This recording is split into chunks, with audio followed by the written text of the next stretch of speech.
You also mentioned something very interesting. You said that, there was no spirituality, the talk of Shiva, which of course now, you're a follower. I've seen your Instagram posts as well.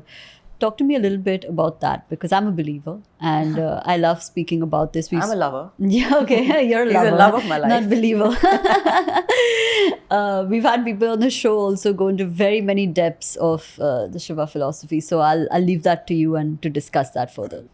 So our Sadguru Yogiraj Siddhanath, he says it so beautifully. Shiva in stillness. When he is in motion, he is Shakti. Shakti at stillness is Shiva. They're not two separate entities. It's the same entity. So from the point of view of will, I manifested weight loss. I was a very overweight teenager. I'm going to connect the dots to Shiva, how it came there. Lost the weight, decided one day I'm going to lose it, and lost it. And literally lost my health with it. So I landed up with osteoporosis at the age of 16, 17. So suddenly when you love exercising and everything and you get osteopenia and you can't walk. I used to walk with the whole body used to be so cramped. And the doctor at that time had told me your bones have become so brittle that if you sneeze, you might crack your ribs. And I said, but I need to work. I said, working out saved you, in fact. Whatever little bit workout, that time was only Jane Fonda. So that aerobics used to do. So I said, at least let me go for a walk. And feeling so low, something I thought was the best for me. And it landed me in so much trouble because I did not know, I was not educated at that time, how to eat healthy. It was all about calories and fat, cutting out the fat in your life, diet. I was walking and I was crying. I was feeling really sorry for myself.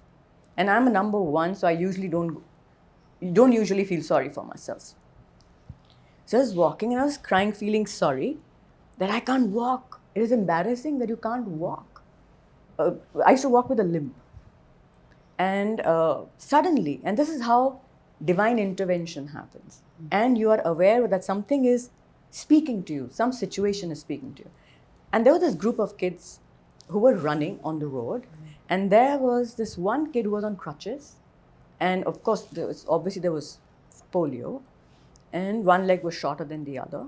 And he was laughing. He was running and the other kids were chasing that kid. And I noticed.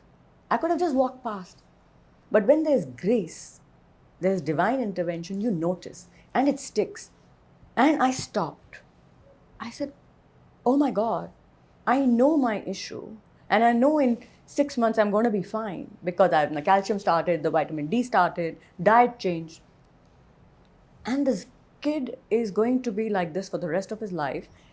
And he's laughing. He doesn't look like he's feeling sorry for himself. What is my excuse? That day, Karishma, my mindset shifted. That was the last day I felt sorry for myself. And the beautiful part is, the moment my mindset shifted, when I'm not feeling sorry for myself and I know I'm going to get fine, my healing improved. Instead of 6 months, I healed in 2 months.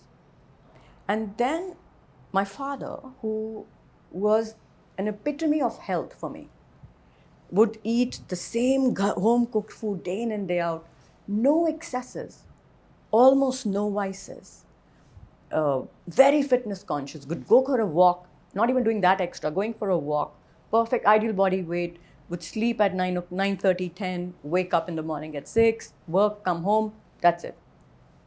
He was diagnosed with cancer. I lost him to cancer. Then I lost my brother's son to cancer. Who was 9, 10 years old. And this is back to back. And it's not a sad happening in my life. It is that's when you wake up. So I'm indebted to their souls that they ignited that spiritual spark. Then you start wondering, now what is life? What is life? What is death? So that is where it started. And Shiva blossomed and exploded in my life. So when you have discovered these lessons, and of course your journey was extremely, it began way before and then connected, your dots kind of connected.